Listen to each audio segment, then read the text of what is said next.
marami nang napadagdag at marami na ding nabago. Kaya it's time of the year para sa aking diecast top-down collection. Update ngayong 2026. Kaya let's go at i-display na yan.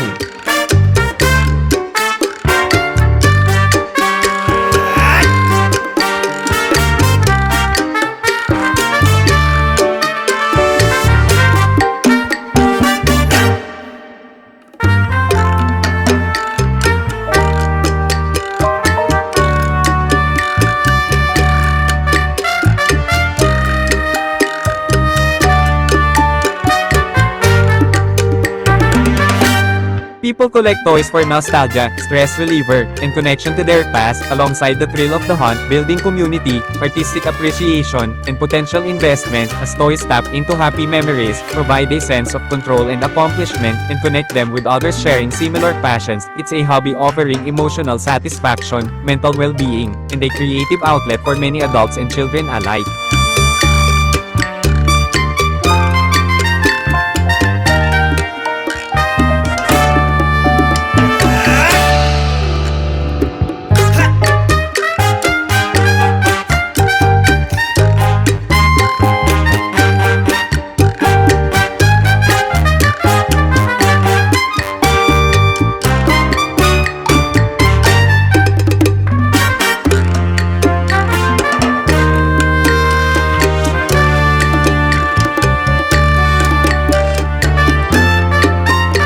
Kulang pa yung display na yan, maliit yung space eh. Hindi pa kasama yung mga nakatago at eto yun.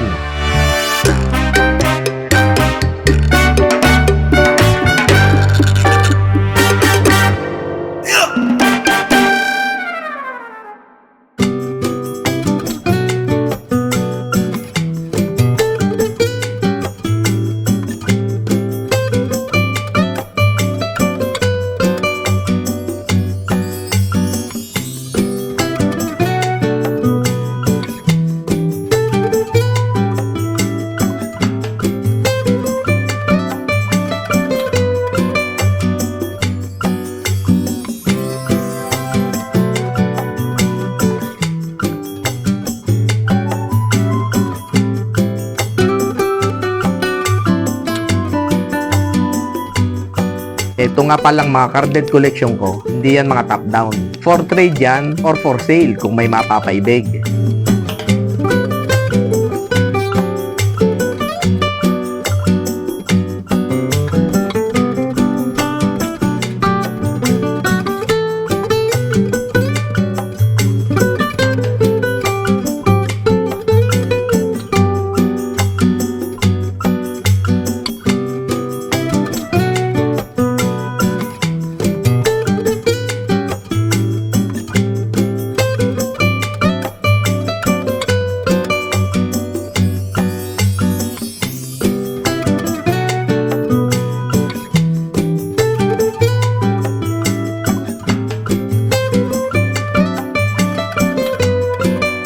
Kaya muli, maraming salamat sa inyong panonood. At sana na may palike ng video na to at pasubscribe na din kung hindi pa. Thank you!